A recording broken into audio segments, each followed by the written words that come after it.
The Steelers secondary had sky-high expectations coming into the 2025 season. I had them. You had them probably.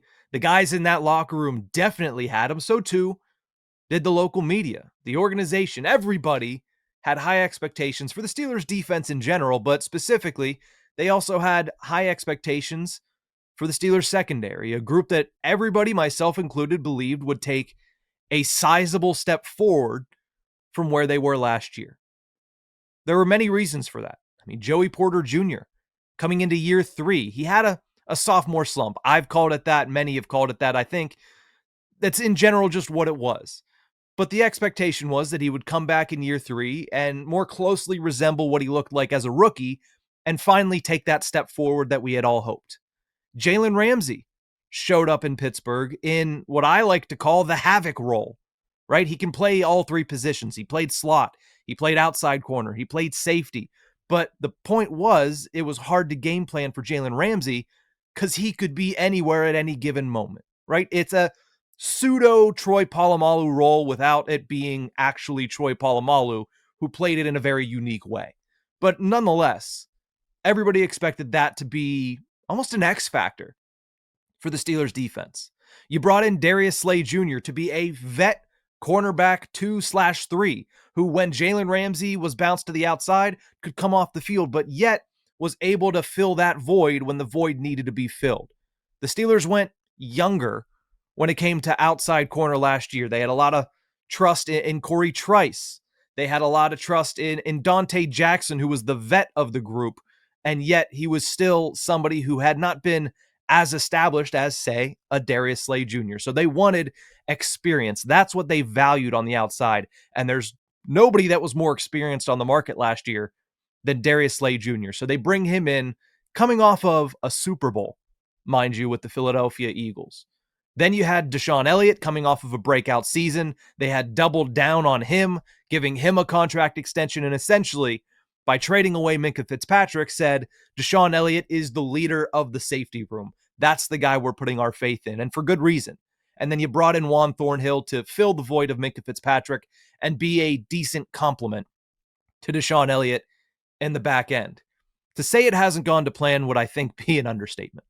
The Steelers have the 26th ranked pass defense in the NFL. Juan Thornhill was released multiple weeks ago, and now this week we see that Darius Slay, after being benched over the weekend, was released as well, and he doesn't even know if he's returning to football. That entire situation with Buffalo and Philly is weird, and I'm not going to touch that. But at the end of the day, the Steelers secondary, I think, when it's all said and done, is going to be one of those groups that was the furthest from meeting the expectations. Now, again, there were lofty expectations placed on them, but they just have not been able to get to that level. And there's reasons for that. Some might call them excuses. I don't think they're excuses. I think they are reasons that the defense, and specifically the secondary, has not been able to play to the level that everyone, themselves in the locker room included, expected to. So what went wrong for the Steelers secondary? I think it comes down to 2 things.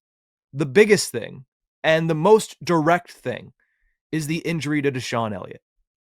Because not only was he somebody that coming into the season, the Steelers, like I mentioned, had doubled down on, had put faith in, had shown that, hey, this is one of the tent poles of our defense when they signed him to that extension. This is a guy who set the tone for them all of last season. And the hope was that him, along with Jalen Ramsey, were going to bring that physicality back to the Steelers defense. And Ramsey has tried, but as we'll get to, he hasn't been able to since the injury to DeShon Elliott. So let's look at this from a closer standpoint. DeShon Elliott gets injured in the Week 1 win against the New York Jets. He ends up missing 2 games, comes back, plays in 3.5 games before being injured in Week 8 and has not been seen since. Now, he was injured on that crazy play, if you remember. I talked about it pretty extensively whenever I recapped the Steelers versus Packers game. It was really a push-off from Tucker Kraft that allowed that play to continue. And then, of course, as the play continued, DeShon Elliott, in pursuit of Kraft, wound up getting injured, and he has not been back since that play. But since that play, the Steelers defense has just, and the team in general, has gone completely downhill. I mean, in that game alone, they gave up 28 points the remainder of that second half and lost to the Green Bay Packers. And then after that week, they've been 2-3, and all of a sudden, they're in a dogfight with the Baltimore Ravens for first place in the AFC North. So why is this such a big deal? For one, you lose a surefire tackler in the secondary. You lose somebody who was a tentpole piece to your secondary, but also you take Jalen Ramsey out of his chaos role that I said was pretty much the whole reason that they wanted Jalen Ramsey to come in the first place, which when he's not in that chaos role, he's filling the role of DeShon Elliott, and he can do that well, and he's shown to do that well, but it minimizes his impact on a play-to-play basis. They wanted Jalen Ramsey to be involved in as many plays as possible because he's a playmaker. He's a game changer, but he can't do that when he's playing the position he's playing. It's a similar conversation, that we had the last couple of seasons with Minkah Fitzpatrick, because there was nobody really behind him in the secondary at the safety position. He had to go back and play center field to avoid allowing the big plays. That's where Jalen Ramsey is right now. And how have teams, the Chicago Bears, the Buffalo Bills, how have teams beaten the Steelers? The run game and short effective passing. They haven't gone deep very much at all. Why? Because Jalen Ramsey's taking that away. The problem is that takes him away from that chaos role that was supposed to be the X factor for the Steelers defense. Not only does it do that, but it puts pressure on the cornerback room. It creates a bigger role for Darius Slay. He's no longer that pseudo 2-3 whenever Jalen Ramsey's not on the outside. He had to be the everyday number 2 cornerback, and that matched with a slight regression in play and performance just created a hole in the Steelers defense. He gets replaced by James Pierre, who hasn't played poorly, but again, the level is much lower than the expectation was coming into the season. And not only do you put a lot more pressure on the cornerback room for a guy like Darius Slay, now a guy like James Pierre, but there's no safety valve for Joey Porter. It's sink or swim time, and some believe that it should have been sink or swim time anyway. But the way this secondary was built coming into this season, there was supposed to be safety valves and contingency plans for that cornerback room. The only thing that they didn't have a contingency plan for was an injury to DeShon Elliott matched with a drop in play from both Juan Thornhill and Darius Slay. And the result, the 26th ranked pass defense in the NFL. But it's not all on the secondary. It's a team sport for a reason. And I think anybody that's watched the Steelers knows that when the pass rush has been failing to get home the way it has, that is also a big reason as to why the Steelers secondary just has not been able to be what everybody wanted them to be. Because the Steelers, while still sitting in 9th place, respectable in the NFL in sacks with 34 on the season, half of them, 17 of the Steelers' 34 sacks were between the weeks of 3 and 6. And let's not forget, they had a bye week in week 5. So they've played 12 games, but racked up 50% of their sacks in 25% of their games. Not to mention, they have only 2 total sacks in the past 3 games combined. You want reasons why the Steelers defense and the Steelers secondary isn't succeeding? It's a combination of the absence of DeShon Elliott and the absence of sacks and big plays where they're able to get to the quarterback and get him to the ground. So it leaves the Steelers searching for answers, and they need to find some. There's 5 games to go in this season. They're in a dead heat with the Baltimore Ravens in the AFC North, with 2 of their 5 games head-to-head with the Baltimore Ravens starting this weekend. And listen, Slay's gone. Thornhill's gone. There's no end in sight on the DeShon Elliott injury. In fact, I don't even know. Have they announced his injury is season ending? I got to look that up. I should have looked it up before. But yes, they called it for DeShon Elliott. So he's not coming back. I thought so, but I didn't have it in my notes.